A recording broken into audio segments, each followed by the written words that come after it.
सभी ने उनको महसूस भी किया है पिता का प्यार का। मगर बाबा हमारा गुरु भी है और बाबा हमारा सदगुरु भी है। तो गुरु कैसे है वो? वो बाबा गुरु के रूप में हम जो ज्ञान भूल गए हैं ना, जो हमारा बाय डिफॉल्ट जो ज्ञान है हमारे अंदर, हम उस ज्ञान को भूल चुके हैं। बाबा फिर से आया हमें वही ज्ञान याद दिलाने के लिए। तो वो हाथ में बहिष्ठ लेकर आया। वो जब बोलता है मतलब प्रॉपर्टी, धन, ज्ञान, धन, हाँ, हमें वारिस बनाने के लिए। तो वो ज्ञान हमें टीचर के रूप में, गुरु के रूप में वो दे रहा है। और किसमें? मुरली के द्वारा। क्योंकि आज ब्रह्म बाबा साकार में नहीं है, तो हमें वो ज्ञान पहुंचने का रूप जो है ये है, हाँ, वो है मुरली।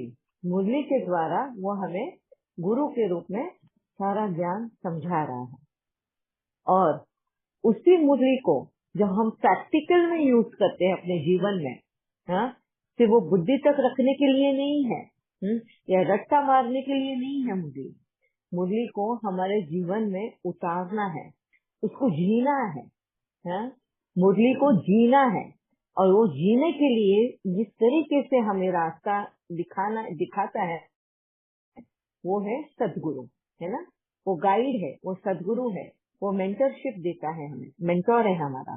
इसके लिए उस सदगुरु का भी रूप है बाबा। जैसे हर पल हमें वो बताता है कि हमें क्या करना है। मैंने अपने अनुभव में कई बार बताया कि मैं जहाँ गलत जाती थी तो बाबा किस तरह मेरी डोर खींच के मेरे को चुप करा के फिर मुझे बिठा के समझाता था कि किस तरह मेरे को व्यवहार में गुणों के साथ अपनी शक्तियों को यूज करना है, टैलेंट को कलाओं को यूज करना है, और ज्ञान को सही मायने में अर्थपूर्ण बनाना है। तो वो है सदगुरु का रूप।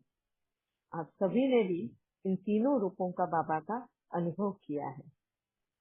आप लोगों के भी जब आप अनुभव शेयर करते हैं उस वक्त पता चलता है कि यहाँ पे बाबा आपके लिए गुरु बना है, यहाँ पे बाबा आपके लिए सदगुरु बना है, और कहाँ पे बाबा आपका पिता, माँ, भाई, बहन सब रिश्ते बनकर खड़ा हुआ है।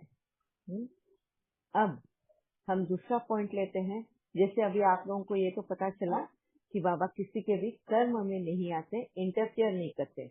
जब बाबा ये बोलता है हमें कि मैं किसी के भी कर्म में नहीं आता हूँ, तो डायरेक्टली इनडायरेक्टली बाबा हमें भी कहीं ना कहीं वही डायरेक्शन वो देता है, कि हमें भी किसी के भी कर्म में इंटरफियर नहीं करना है। हर एक के अपने कर्म की अपनी जर्नी है, और वो जर्नी को उसको स्वयं को फुल स्टॉप लगाना है, उसको स्वयं को खत्म करना है। उसको कोई भी और खत्म नहीं कर सकता है। अगर इंटरफेयर किया तो हम भी उस कर्म में जुड़ जाते हैं, कहीं ना कहीं जाने अनजाने हम भी उसमें इन्वॉल्व हो जाते हैं, मगर कर्म खत्म नहीं होता, ये ध्यान में रखिए, ठीक है। तो ये एक इशारा होता है बाबा का। जब बाबा अपने बारे में बताता है कि मैं ड्रामा में बंदा हूँ, मैं कर्म में नहीं आता हूँ, सर्व संबंध मुझसे जोड़ो, तो कहने के भाव बाबा के समझना बहुत जरूरी है। अब सर्व संबंध हम लेते हैं बाबा से। कल भी मैंने समझाया था इसके बारे में। जब हम बाबा के साथ में अपने संबंध जोड़ते हैं तो हमें अकेलापन महसूस होता है, हम हताश हो जाते हैं, रिश्तों की लड़ाइयाँ लड़ के हमें समझ नहीं आता कि ये रिश्ते इतने कड़वे क्यों हो गए हैं हमारे। सारे ही रिश्ते ले लो, हस्बैंड वाइफ का रिश्ता ले लो, माँ बाप के साथ का रिश्ता ले लो, भाई बहन का ले लो, बच्चों के साथ का ले लो, फ्रेंड्स में ले लो, समाज में ले लो, बिजनेस करते हैं जो कमाई का जो जरिया है वहां पे ले लो। हर जगह पे कहीं ना कहीं टेंशन भरा माहौल रहता है, सुकून वाला नहीं होता। ऐसा नहीं है कोई भी रिश्ता जहाँ हम 100% ये कहें कि ये मेरा प्यारा रिश्ता है। कहीं ना कहीं उस रिश्ते में डाउट रहता है ना। कि ऐसे इसमें जब बाबा हमारा वो रिश्ता बनकर आता है और हमें कहता है कि इस रिश्ते से अगर तुम्हें तकलीफ हो रही है तो वो रिश्ता मेरे साथ जोड़ दो। फिर वो रिश्ता हम जब उनके साथ जोड़ते हैं, बाबा के साथ जोड़ते हैं, तो बाबा उस रिश्ते की इम्पोर्टेंस, वैल्यू, महत्व वो समझाता है। हर रिश्ता अपने इसमें बहुत वैल्यूएबल है ना। कोई भी रिश्ता ले लो, हम छोटा सा छोटा रिश्ता भी अगर गिने ना, वो अपने आप में एक समय में वैल्यूएबल होता है। प्लीज माइक म्यूट रखना, जिनका भी माइक अनम्यूट है। अपने आप में वो वैल्यूएबल है। हमको ऐसा लगता है ये तो बहुत दूर के रिश्तेदार है हमारे, हम उनको कभी कभी इग्नोर करते हैं, मगर बाबा हमें उन्हीं रिश्तों की कुछ न कुछ इम्पोर्टेंस समझाता है। आप सभी को उसके अनुभव भी हुए होंगे, जिन्होंने भी प्रैक्टिकल में वो जीवन जिया है, तो बाबा ने उनको 100% उसकी वैल्यू करना सिखाया है। मेरे ही अनुभव बताओ या आप लोगों को किसी को भी उसमें अपने अनुभव जोड़ने हैं। अगर जोड़ोगे तो बहुत ही अच्छा है, मुझे बहुत अच्छा लगेगा। आज के दिन बाबा को ये हमारी तरफ से गिफ्ट होगा। अगर आपसे कोई अगर ऐसा रिश्ता है जो बहुत ही बुरा था पहले, और बाबा का ज्ञान मिल के बाबा के साथ वो रिश्ता जोड़ के आपका रियलिटी में जो रिश्ता है वो बहुत ही सुंदर बन गया है, बहुत ही सुकून भरा बन गया है। अगर आपको अनुभव किसी को शेयर करना हो तो आप पहले शेयर करिएगा। मेरा तो मैं हमेशा ही अनुभव शेयर करती रहती हूँ। दीदी आप पहले शेयर कर ले तो फिर हम लोग भी करेंगे ही साथ साथ में, और ज्यादा मतलब अच्छी प्रेरणा मिलेगी हमें। मैंने तो हर वक्त ही मैंने शेयर किया है, आप सभी को मेरी पूरी कहानी पता है। हर वो रिश्ता, मेरे कोई भी रिश्ते में थोड़ी बहुत भी कमी रही होगी ना, जैसे हस्बैंड एंड वाइफ का रिश्ता, झगड़े होते हैं, कहीं न कहीं मिसअंडरस्टैंडिंग होती है, हम समझ कर नहीं लेते। अभी तो जब भी ये इम्पोर्टेंट कुदरत की तरफ से सब समझाया गया कि मेल और फीमेल, आदमी और औरत, ये दो अलग विभिन्न हैं अंग बनाए हैं कुदरत ने और एक आत्मा को दिया है, तो उसका इम्पोर्टेंस भी अलग है, उनकी वैल्यूज भी अलग है, तो उनके स्वभाव भी अलग है। जब ये बात बताई उस वक्त तो कोई क्वेश्चन रहा ही नहीं, मिसअंडरस्टैंडिंग का सवाल ही नहीं आया। उसके पहले कहीं ना कहीं हम एक दूसरे को बदलने के पीछे रहते थे।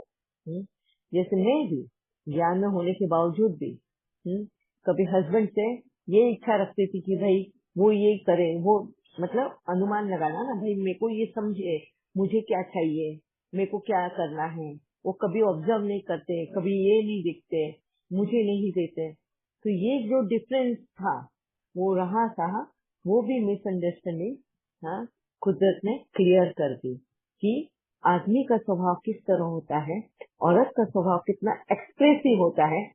आदमी उतने एक्सप्रेसिव नहीं होते, मगर एक औरत वाइब्रेशन बहुत जल्दी कैच करती है, एंड कैच करने की वजह से उसमें अंडरस्टैंडिंग होना जरूरी है। वो अगर गुणों के साथ में उन वाइब्रेशंस को कैच करेगी तो मिसअंडरस्टैंडिंग नहीं होगी। अपने हस्बैंड को वो सही मायने में समझ पाएगी कि कभी कभी बहुत जगह पे ऐसे होते हैं, हस्बैंड मुंह से एक्सप्रेस नहीं करते, अपने एक्शन से एक्सप्रेस नहीं करते, मगर कर्म में एक्सप्रेस करते हैं। कर्म में एक्सप्रेस करना मतलब व्यवहार में एक्सप्रेस करना। तो कैसे? जब जब तुम बीमार होते हो तो तुम्हारे हालचाल पूछता है, डेली भले ही ना पूछे, डेली उसको पता है, वो देख के समझ जाता है कि आज ये ठीक है, चल फिर रही है मतलब ये ठीक है। जिस दिन बेड पे अगर उठ नहीं रही हूँ मैं जल्दी, या मैं लेटी हुई हूँ, तो उसको अंदेशा आ जाता है कि आज उसकी तबीयत खराब है, तो उस दिन 100% मेरी तबीयत के बारे में पूछेगा। मगर मेरी इच्छा क्या रहती थी, जैसे मैं रोज उनको पूछती थी कि आपको ठीक है ना, सब बराबर चल रहा है। मॉर्निंग में मैं सभी के हालो हवाल लेती थी, मगर मेरे लिए कोई पूछता नहीं था। तो मेरे लिए ये एक्सपेक्टेशन रहती थी हाँ कि बाबा तू भी मेरे को पूछता है कि तू ठीक है ना। और ये मगर घर के परिवार के मेंबर्स के जिनके साथ मैं 24 घंटा रहती हूँ वो लोग मेरे को पूछते भी नहीं है ना कि मैंने चाय पी क्या, मेरी तबीयत ठीक है क्या।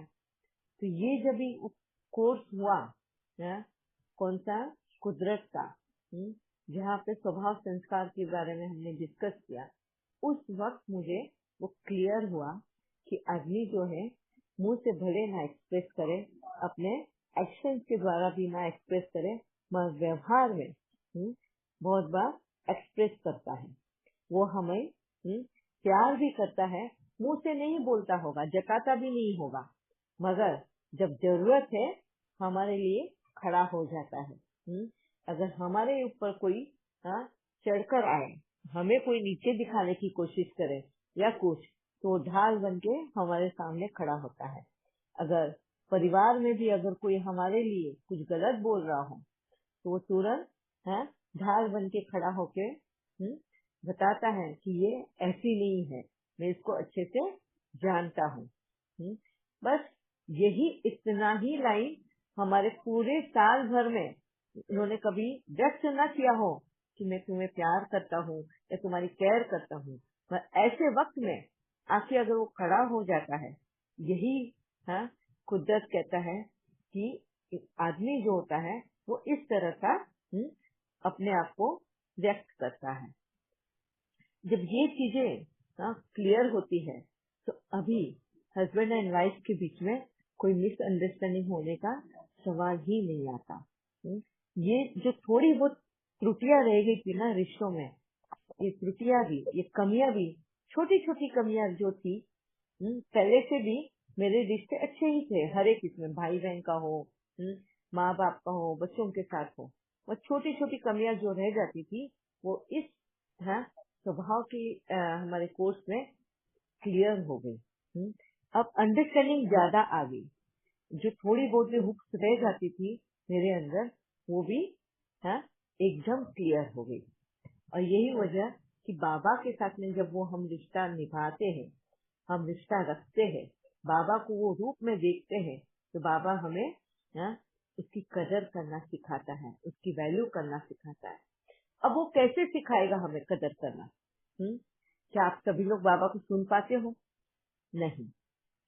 तो वो कैसे सिखाएगा? उसके इशारे किस तरह से आप समझ पाओगे कि बाबा ने तो हमें ये कहा, बाबा ने तो हमें वो कहा, मैं तो ऐसे कर रही थी। कहाँ आप लोगों को डाउट ना आए कि यार ये मेरा मनमत तो नहीं, ये तो श्रीमती है ना। जैसे एक एग्जांपल मैं देती हूँ, मेरे ही लिए मेरा था कि जैसे हमको अपने स्वाभिमान के लिए आवाज उठानी है, ठीक है। अभी हर वक्त तो हमें बोलते हैं ये मेरे कर्म है तो हमको तो एक्सेप्ट कर लेना है, अगर सामने वाला गाली भी देता है तो हमें कुछ बोलना नहीं है, बाबा देखने का लेना है, बाबा जो बोलता है मुख में मुलहरा डाल दो, किस तरह हमें निर्लेप होना है।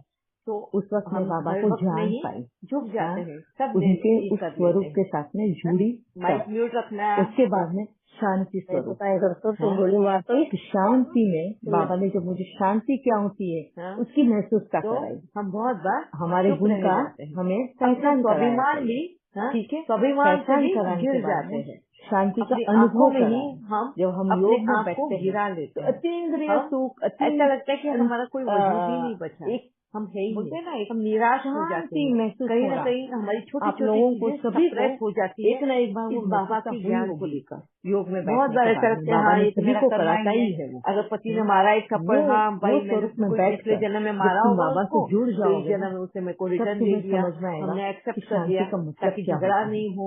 बाबा ने कैसे कहा हमें शरारत शरीफ नहीं रहना है, करना। कोई कुछ भी बोले, कितना प्लीज भी माइक बोले, म्यूट रख